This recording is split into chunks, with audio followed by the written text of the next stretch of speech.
day. And so the thought is notice and return.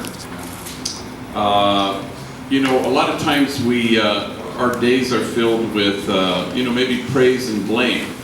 And the idea is to notice it and then return to yourself. A lot of times we let ourselves be defined not inside out, but outside in. We're kind of dependent on how people see us or think or what they say about us. We all want to be praised and we all want to avoid blame and have people criticize us. But both are equally kind of seductive. They lure us. They lead us away from our center. So what we hope to be is to be kind of a big old tree in the middle of a field. That storms come and praise and blame come in. They're kind of equal. It doesn't make any difference. That you're just kind of steady. It's called equanimity, to be able to stand in the middle of it. But you notice it, and then you return to yourself.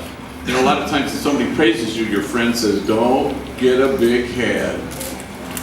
And if somebody criticizes you, what do they say? Don't take it personally.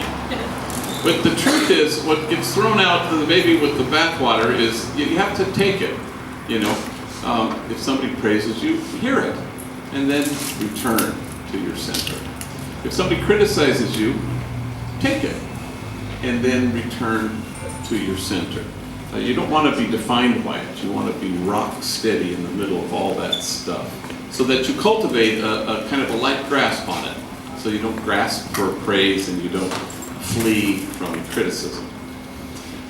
I had a guy that I taught with, a Jesuit priest 35 years ago named Arturo, and I was always amazed that people would come up to him and they'd say, oh God, so-and-so is so pissed at you because you borrowed this thing, you didn't return it, or whatever the hell it was.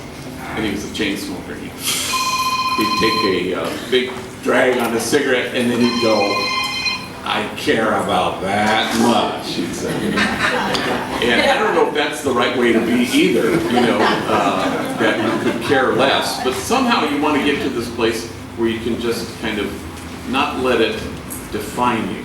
Either one, I can remember once going to Eastmax jail at Wayside, and I was a little bit late, but everybody was gathered, all the inmates were gathered in the dining hall, and when I got there was this kind of a very large and in charge, menacing looking gang member covered in tattoos. He comes up to me and he goes, so you're the famous Father Greg. I go, God, here we go. G-Dog, he says to me. He goes, I know all about you. Your reputation exceeds you, he said. Tell me about it, You don't want anything to define you. You don't want the criticism. You don't want the praise. You want to notice it and then return to the place of your center. And that's really key. The other day I called a friend of my mom's named Emma. She turned 100 years old. She's a great old gal. So I called her and I said, happy birthday and blah, blah, blah. And, thanks for calling. And then she says, I said to her, the world's a richer place because you were born 100 years ago. And everybody's blessed to know you. She goes, oh, gosh, I don't believe a word you just said, she said.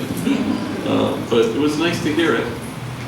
And then as the conversation was winding down, she said, thanks for calling. In Los Angeles, a lot of people think you're a saint. And I said, oh, Emma, I don't believe a word you just said. But thanks for saying it.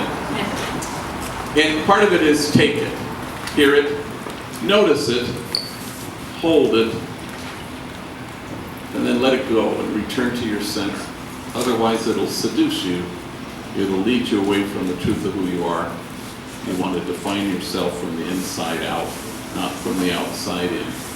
So today, choose to do that. Notice and return.